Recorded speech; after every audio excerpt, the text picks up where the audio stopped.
Welcome back to the Papers Podcast, where the number needed to listen is 1. As always, we have the disruptive, surly crew. I'm getting mean faces from a few of them. You can probably guess their names start with L, both of them. Jason's face always looks a little surly, and I can't tell if he's happy or just surly. That's just him. It's my happy face. How are you doing, Lara? I'm great, John. Good to see you. And Linda? I'm just fine, thanks, John. And Jason, you're going to talk to us a little bit about Twitter, or I think we should probably call it X. And let's not do the Twitter X, formerly called Twitter. I refuse. Or whatever that dumpster fire is currently. But walk us into the paper and the rationale for it. First of all, welcome everybody. It's great to see everybody and have you all here and listening to us. I hope if you're running, watch out for that little pothole. Keep running. And if you're on your bike, if you're on your Peloton, if you chose the program where you chase John and you're like trying to run him down, that one's a good one. I got a lot of exercise out of that. You are so not on the Peloton. Because if you're on a Peloton, you'd know that's not a thing. That's just not. I'm not. The Peloton's a whole community of people of like-minded, wonderful souls. We understand each other. Interesting. Mm-hmm. Speaking of a community of like-minded, wonderful souls, I'm talking about social media today. So my question for each of you. That was a Lara, really John, good segue, Linda. I gotta say. I'm like that? impressed too. I couldn't believe he pulled that off. I'm all about the segue. He's about the segue because he rides one rather than running on one. It's so true. It's so true. Okay. So speaking of social, my question for all the hosts, so this is Lara, John, Linda, is what do you do on social media for work? So I don't want to know about John's Pokemon collection and all of Lara's stuff. I want to know, I avoided the specificity there. Do you notice that there? I want to know, what do you use social media for work, and in particular, HPE work? So Lara, John, Linda. So I only have social media for work. I don't have social media for other things. That doesn't work for me. And I know I don't. I really don't. I had a Facebook once, but I gave up on it. It was just too much work. The things that I do for work is I try to promote the work of others. I never or extremely rarely talk about anything that I've done myself. I try to promote really good resources that are available. I try to let people know, like if they're not savvy about, for instance, how grants get adjudicated, I try to demystify that. And I think the other thing I try to do is show the humanity side of being a faculty member in HPE so that, it's not always about, look how great my paper was. It's also about my kid tried to flush pencils down the toilet.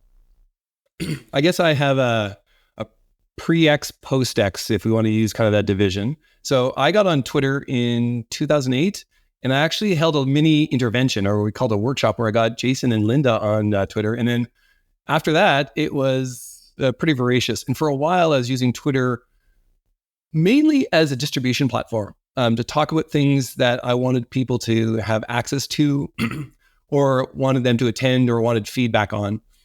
Very rarely would I get into conversations with people on Twitter, mostly because I found the limitation of nuanced arguments really fell apart. And, in HPE, we're talking about things that are kind of thorny that don't lend themselves to what used to be 180 character count, but now seems to be unlimited. Mid-COVID with the... Only if you pay.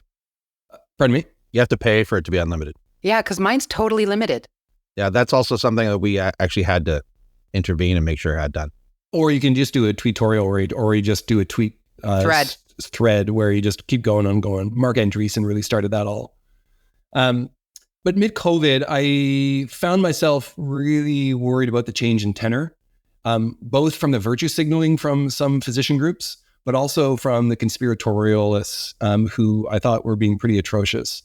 And now post-Musk transition to X, I would say I've had a logarithmic decrease in my attendance on Twitter. Sure.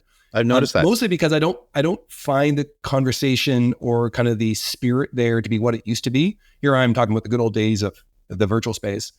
But also there's a personal reason for me is that I've noted in myself that using my phone for, I can do this for work has suddenly led to a loss of 20 or 30 minutes of my life as I've started doom scrolling through my Twitter feed after I've put on whatever I wanted to do. And so I've intentionally removed Twitter from my phone as a way to take a social media hiatus. It's on my desktop, but it's hidden, so I come to it pretty irregularly. I've also noticed that my social media impact score has had a massive decrease in the last 12 months I've been doing this, which I actually take as a win, I think, for my own mental health. Okay, the other hosts are like chomping at the bit. Linda, just before you jump in and have your turn, Lara, was there something you wanted to react to? Totally, because I have the same experience. So Twitter, like when it was Twitter with the bird and all that, there was a vibrant community and platform, and I enjoyed it, and I too had an intervention with me and brought me on board, and God bless Christina Zara, because she was my Twitter tutor, and she taught me how to make a thread and how to make a poll and all of that stuff. And then in October 2022, the whole community went to X, and the whole thing started to degrade, like to the point where I have so many ads and videos of animals and children that I don't get med ed content. And when you like, there's a button I recently learned you can go to try to find just the stuff that I follow. And even then, I got a bunch of posts today or the other day about what my hair goals are. Like awesome. Hair goals. I'm trying to have goals for getting through my life. My hair goals are not like that is not a thing. So I totally agree with you, John. And I too, like, I'm on it less and less and less, and I'm on it less and less on purpose because it kind of sucks.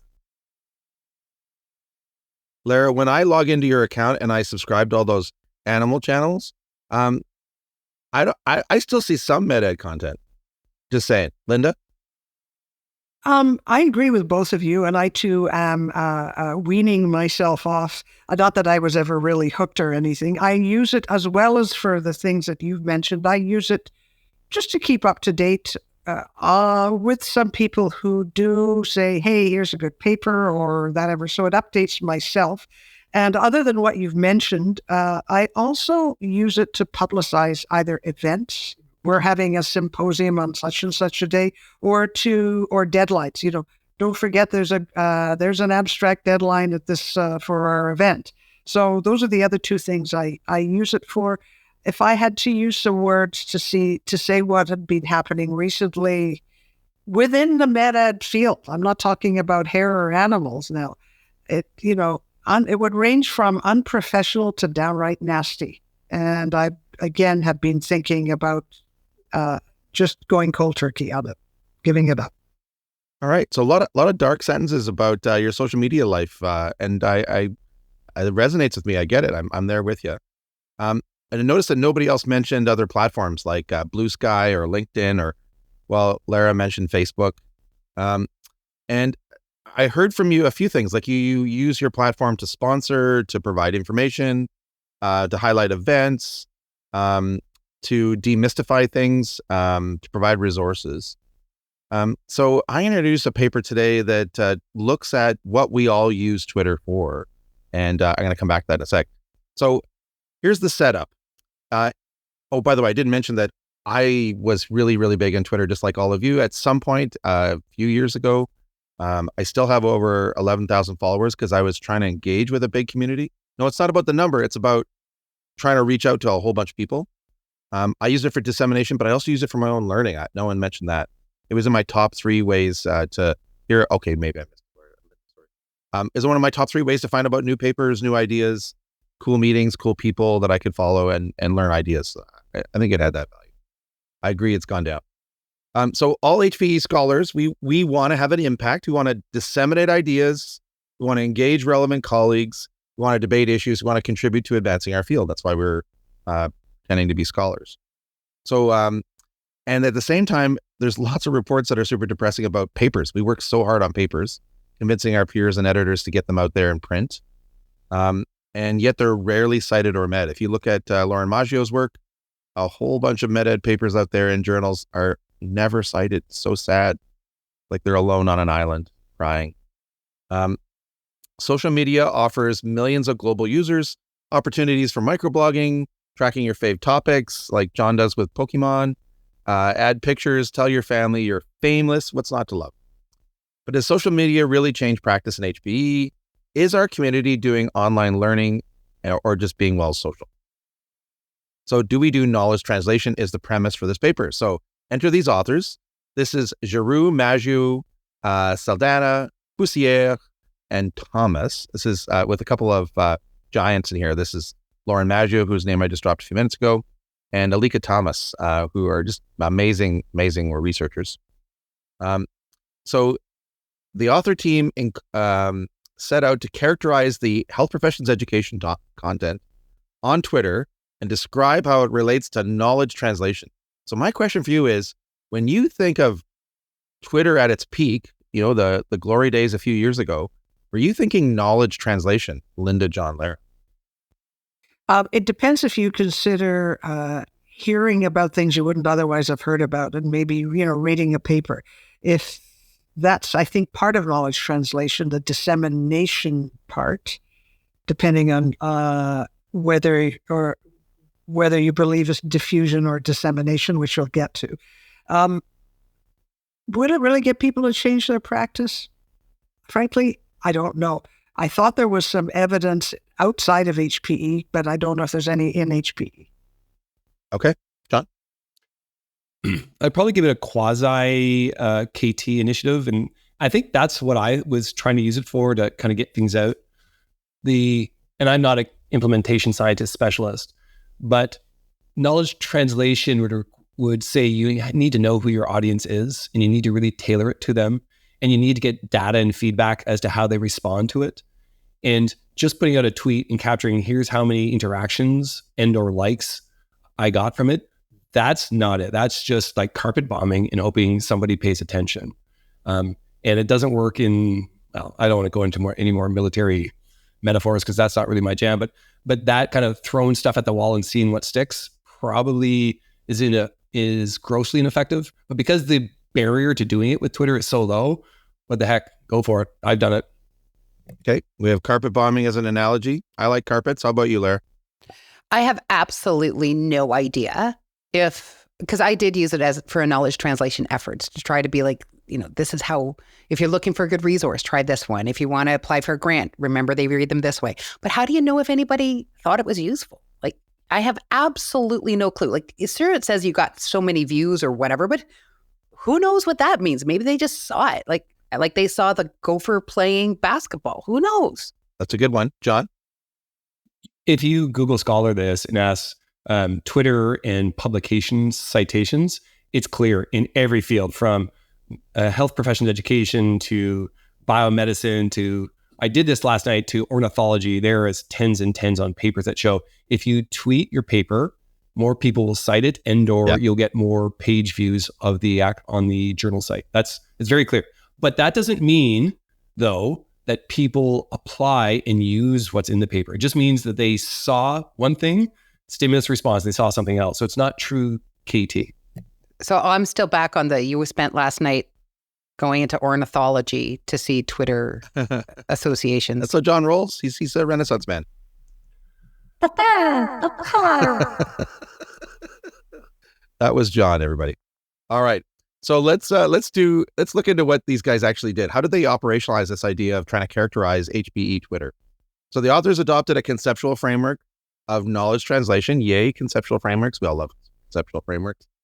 Derived from the Canadian Institute for Health Research. So a lot of the authors are Canadian. By the way, I didn't mention this. This cool author team is quite diverse in terms of the professions. There's someone from chiropractic, a couple of occupational therapists, educator or two. I think that's kind of cool. So they went to the CIHR knowledge translation definitions as an example of one that's cited. And they defined KT as a dynamic and iterative process to address knowledge to practice gaps to enhance healthcare. That's my paraphrase. Their CIHR-inspired KT framework can involve 5 strategies. So this is inspired by KT from CIHR. It's not one-to-one. So here's the 5 strategies. They're diffusion, dissemination, knowledge exchange, knowledge synthesis, ethically sound application of knowledge. So here's some quick definitions for the people listening. Diffusion's different than dissemination in this framework. Diffusion is passive posting without tailoring to an audience. Their quote is, "Let it happen." And an example is, "Check out this paper I wrote," says John. And we still know that works, as John just quoted. Diffusion is that first one. Dissemination is tailored messages for a specific audience, assisting uptake. Helping it happen is what they call that one. Here's an example. Hey, medical students, audience identified. Here's a new resource for learning how to suture. Check out this infographic and links to videos. So with some enablers for adoption. The third one is knowledge exchange. That's interactions between knowledge users and researchers. So that's a bit more of a dynamic use of Twitter. So this one would be, hey, program directors, join our tweet up on Wednesday, where the authors of this new research on trainee fatigue risk management will propose implications for programs. That's something like that, where there'd be a back and forth. The fourth is knowledge synthesis. This is contextualizing findings within a larger body of knowledge. So there are a whole bunch of people in our field that love to put out these tutorials. Jeff Stetson's one that comes to mind on teaching. So here's Lara's looking at me like, what's a tutorial? We'll come back to that. Here's my tutorial on the latest research by Sherbino et al. On clinical reasoning and the implications and how we teach learners. So then it'd be a thread about that. And then the last category is the one I struggle with. So it's called ethically sound application of knowledge. And so it throws in this ethics element. It's got a longer definition, which I paraphrased. Iterative, strategic, contextualized, ethical engagement with specific knowledge users, addressing barriers and facilitators to uptake. There's a lot of apple pie aspirational words. It didn't sound very concrete to me. And so I tried to make an example of a tweet, and here's what I came up with. Let's work together as a community of admissions deans to help students from this equity-deserving group enter nursing. I was trying really hard. I was struggling with this. KT Masters, please write in and help me understand. I'll just pause here. Anybody got any clarifications? I'm waiting for you to get to the reflexivity comment, so I'm going to be patient. Okay. Well, I got to say that, like you, Jason, I read and reread the ethically sound application of knowledge, and I still don't get it. There you go. Thank you. I feel better.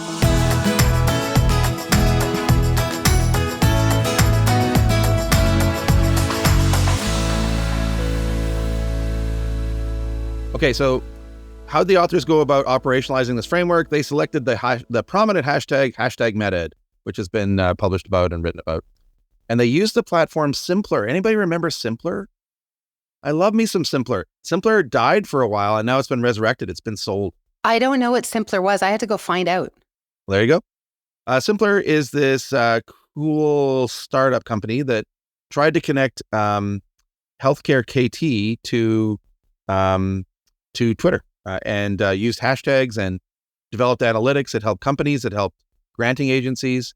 And for a while, it really helped, I think, health professions, education scholars. It's nice to see it back. I went there today, and it looks more robust again.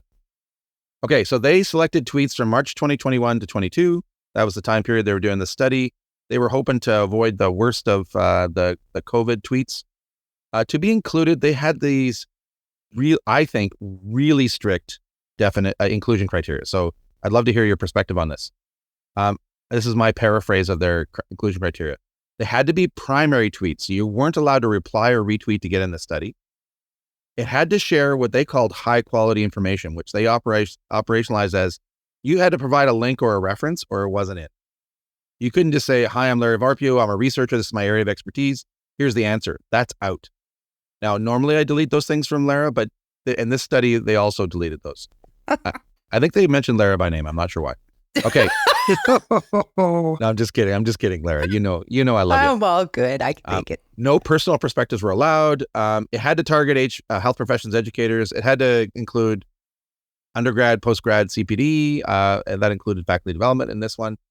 It had to be written by identifiable professionals or institutions, so it couldn't be a bot or a company. It had to be in English or French. So I'll just pause there. What do you think of those inclusion criteria, Lara, John, Linda?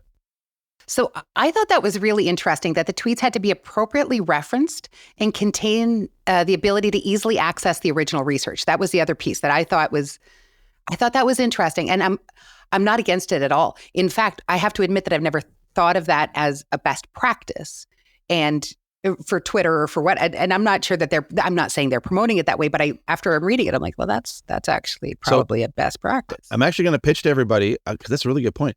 Yeah. I didn't think of it that way either. Right? Maybe it reflects my low-level quality tweets. But why are you looking around there? Did you all not just see the thumbs up or the thumbs down? Did you see that? It must have been John. John's No, laughing. he can't do it. No, let's just pretend that she can see it, and we'll go along with her delusion. No, I figured it out. I know what's happening. Go ahead. You're fine. No, when you update your Apple, there's a little button that watches your reactions, and then things happen. Okay, great. Sorry. Okay, so remember that their paradigm is it's not knowledge translation unless it quotes original research. That's a really strict paradigm. Yeah. So if you're an expert, that doesn't count as a closing a knowledge to practice gap. So if you, for example, in clinical world, if you're an expert in managing airways, you couldn't say, "Hey, here's the technique that I know that I've developed or whatever, or I'm a world expert in." You had to say, "Here's a study I did as part of that expertise in this study." And I wanted to highlight that because I actually think that's a good idea, especially on something like the Twitter, where you don't know these people. Like, you don't know who's presenting themselves to be expert or whatever. So you know what? That's not a bad best practice. I can get behind that. Okay. John or Linda, do you have any comments on the criteria? I don't think I'd add much more. You can get a blue check mark, but you can buy a blue check mark now. So that validation as an expert has gone away. But Jason, you and I both used to have blue check marks until they had to pay for it. And I was like, forget that. I don't care. But your point really is that I think Twitter started as a way to have conversation rather than as an actual systematic and rigorous platform for diffusion of innovation. And so as a KT initiative, that feature, I don't think anyone's ever considered. So hats off to the for the authors for underlining that, although they don't make it as explicit as you would want in the text. Linda, any comments? I think you're quibbling not about, you said their inclusion criteria were strict, but the one that we're really talking about is identifiable with a reference sort of thing. And I actually think that's reasonable. I don't think it's too strict. That's not a problem. Actually, the one I was really keying on is the link. Yeah. Yep. You had to have a link. Yeah, that was, yeah. Okay. So what they do, they selected the first 1,500 tweets per month from Simpler using the hashtag MedEd and screened them for the inclusion criteria. So for 12 months, they took 1,500, the first 1,500. And then they compared them to their inclusion criteria. The authors describe using directed content analysis, which they describe and reference. A secondary screening done both deductively and inductively, and they go to great lengths to describe their rigor of how they do this analysis. Or at least they used a lot of geography to describe it. This involved doing deduplicating and comparing tweets versus their KT framework definitions. Tweets were coded according to the KT categories, tweet modalities, which they defined as like, did you attach a video or did you reference a paper? And for broad HPE topics. The authors took steps, as I said, to ensure rigor by developing a code book, dual coding, and author discussions. I'm going to pause there. Linda, John, Lara, any other comments you have or quibbles you have with their methods? I wasn't really sure what directed content analysis was, but they explained it, I think, pretty well. Just something I'd never heard of before. So if you want to know what it is, dear listeners, please just read the article. Thanks, Linda. I'm good. I had one point. So because I think the methods are sound on the whole. I only had one small point of contentions. And so the authors don't tell me their paradigmatic orientation, so I had to read between the lines to figure that out. And I'm guessing they're post-positivist because they had things in there that are indicative of post-positivist, like double coding for rigor and those sorts of things. And that's fine. But then they said they had regular meetings to ensure reflexivity, to discuss their coding, their perspectives in any areas of difficulty. John, do you want to interrupt? So now I'm wrestling to understand. So now I'm wrestling to understand if they did that to ensure objectivity, or if they did that to bring forth or bring to the fore how their subjectivity was shaping their interpretations along the way. And so I think it's the former. I think they were doing it to try to ensure objectivity. And so that's not really what reflexivity is as a concept and a term. So then I got a little, so that's, it's a point that's important enough that I felt the need to make it. I'm going to offer to send you Jason, I'll send a link so that it can be in the abstract of a really nice piece about reflexivity that's in Medical Teacher that can help sort of ease some of that. John, do you want to jump on that? No, nothing except to say something kind of what I think is witty. First, there's the Kevin Eva meme about the people's goals and medical education is to submit a manuscript that gets rejected for not having conceptual framework. Now it should be the Lara Varpio meme of we didn't list our paradigmatic orientation, so we got rejected for the single point for that. I want to meme it up if we're doing social media today. I'm kind of imagining that the Laraverse has different worlds for different, epistemic stances. For sure. Welcome Absolutely. to the positivist stamp world. Trains are on time at exactly this time. No surprises whatsoever. Exactly. And then you go to the critical perspective, and then there's like everybody's got like it's a whole thing. It's going to be great. I think Greta Gerwig could make a movie out of that. I think that'd be awesome. Why not? Could be fun. Why not? Yeah. Okay, so what did the authors find? The authors imported 18,000 tweets. Do the math: 1,500 times 12, and then excluded almost all of them. 15,583 tweets. John, I'm sorry, yours went in the can. So did mine. Well, most of mine. And all of Lara's. I'm sorry. Actually, that's probably not true. Out of all of us, Lara actually probably is the closest to this framework. And Lara, I also want to give you an actual kudo that you're really good in your sponsorship and you're really good at providing references and links or resources to help people clarify and make their research better. I'm all touched. What's going on? It's true. This is a new Laraverse where Jason's nice to me. Now, you only tweet at me when it's an animal thing, but that's fine. Okay, so they excluded 15,583 of the 18,000. Then they took the remaining 2,500 tweets and did the secondary screening and excluded almost all of them as well. So this is one of those studies that starts with giant numbers and ends up with, like 2 to play with. The actual number is 478 tweets that they ultimately included in their final analysis. And so here's what they found. They categorized them to death. The tweet formats included threads, tweetorials, conversations, research explanations, links to articles, images, websites, podcasts, infographics, they kind of lay out the kind of landscape of those high quality KT tweets as they define it. The content areas are not too surprising. Most of them, they said, were teaching and learning strategies and innovations, but also number 2 was around social justice. Number 3 was research methods, and then on from there with wellness, curriculum design, fact dev, learning experience, etc. A little bit about some specific competence. The mean number of likes was a really sad 9. And the number of retweets was a super sad 3. Most tweets received no engagement whatsoever. Here is the KT label, okay? They said almost all of these tweets were diffusion. They're passive, throw it out there, as John said, like just carpet bombing the Twitterverse. There was a few that were dissemination. None were in the 5th unambiguous category of ethically sound application. It wasn't because they're unethical. It just wasn't elaborate enough to meet that KT category. That's my read of it. The author labeled this study as exploratory due to its use of a single hashtag, sourcing via simpler and strict inclusion criteria. The authors conclude that MedEd on Twitter/X appeared to be a network of voices using passive diffusion of information from a KT perspective. Perhaps social media was inadequate for use for knowledge translation and HPE. Boom. Drop that on your foot. Linda, John, Lara, what's your take on the bottom line in this paper and the results? I must say I was a little bit disappointed, but on the other hand, not surprised. And although they did it, if I remember correctly, 2021, 22, I think there was already that decline that we talked about at the beginning of this podcast. And I think that probably affected it. There you go. John?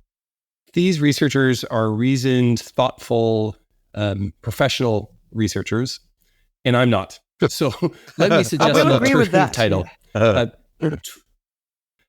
Twitter does not do knowledge translation. Full stop. That's the better title for this paper.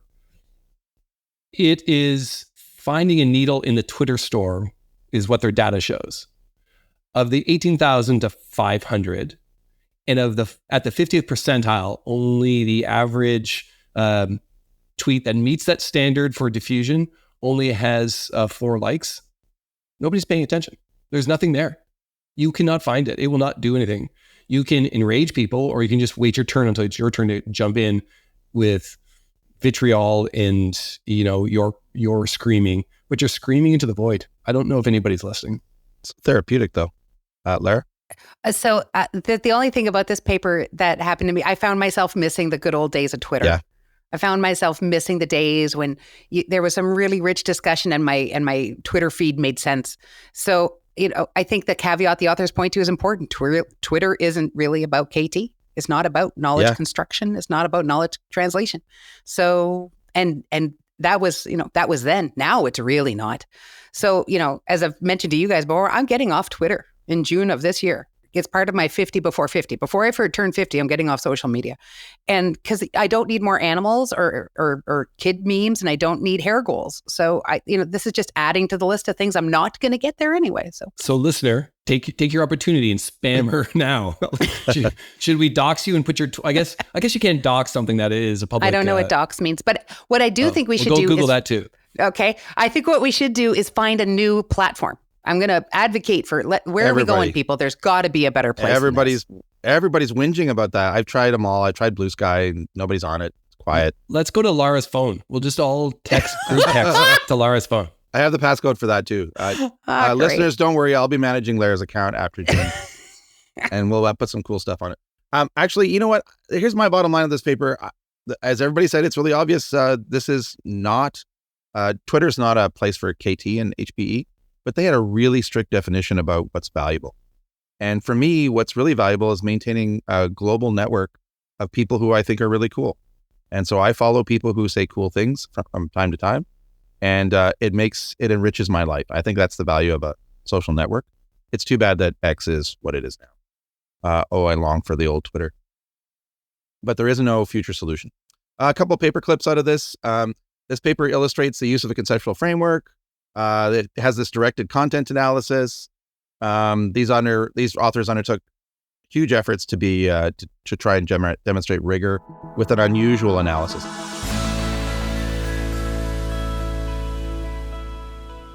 Let's do a quick round of votes. Linda, John, Lara, what do you think of these methods? They were fine, average. Listeners, I'm seeing people giving me hand signals here. 3, 4.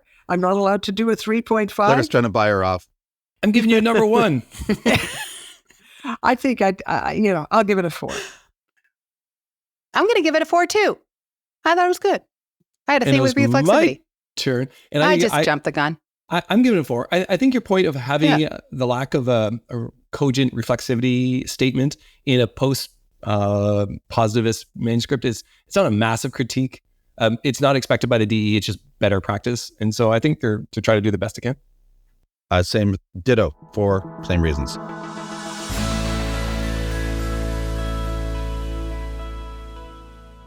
Okay, what about, are you going to ever use this paper again? Does this paper have impact for you? Does this change your world? Are you getting back on Twitter? Are you buying Blue Sky stock? What are you doing? Let's go the same direction.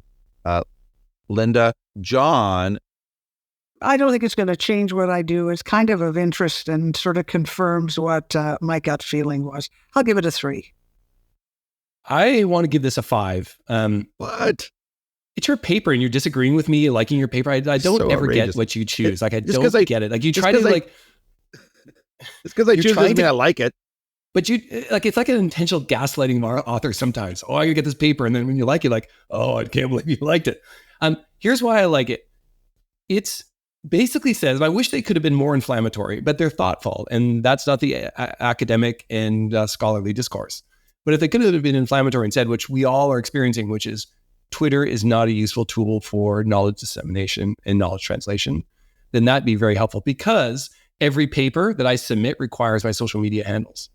And maybe editors-in-chief and decision editors should say, well, that's doing nothing except giving promotion to our journal, but it's not doing what we pretend it's doing. And maybe we shouldn't be devoting resources or attention to that because that's not the channel to at least in the current practices from this paper to have the impact that we might think it is. So I'm going to give it a 3 because I think if Twitter was still Twitter, I would give it a higher number because it would help us to think differently about how to have impact and those sorts of things. But now that Twitter's X, I worry that the relevance of the findings is less powerful. So I'm going to give it a 3. You don't think it generalizes to any other future platform? Lara? I don't know enough about other platforms, Jason. Like, all you're doing is make me recognize how much I don't know about what's going on out there. Fair enough. Okay. It was more of a sociological question, but that's okay. So I'm going to give this a 4, even though I'm still shocked by John's 5. And the reason is I think this allows, this is almost like a paper for good practice if you really care about KT on any platform. And it occurred to me, and maybe this is like not fair to my colleagues who are clinical social media folks that do phone med. My colleagues, Hans Rosenberg and Shabazz Syed, entered social media realms trying to promote the research in our department, our emergency department. So everything's under the Emerge Med Ottawa tag. And they have a blog, and they have Twitter, and they have a podcast, and they have a website. And it has huge numbers and with great lots of measures of impact. And maybe it's because they have much better practice using these KT techniques. You can recognize some of these criteria that they absolutely do. They use infographics, they use video, they have links. They always bring it back to practice. So good on them. So maybe we should change our practice. Less animals, more research there, Varpio. Just saying. Okay. So with that note, we'd love to hear what you think. Do you care about knowledge translation on social media? Are you still angry about your favorite social media platform? This is me hoping you mess this up. Really? I can mess it up if you want me to. No. You can find us. I just don't want to be the only one who's not really sure. You can email us at thepaperspodcast@gmail.com. You can find us paperspodcast.com on the web. Boom. Boom, Lara Varpio. You got it first time. Great conversation, guys. And to all of our listeners, talk to you later. Bye-bye. Thanks for listening. Take care, everybody. You've been listening to the Papers Podcast. We hope we made you just slightly smarter. The podcast is a production of the Unit for Teaching and Learning at the Karolinska Institutet. The executive producer today was my friend Teresa Sörö. The technical producer today was Samuel Lundberg. You can learn more about the Papers Podcast and contact us at www.thepaperspodcast.com. Thank you for listening, everybody, and thank you for all you do. Take care.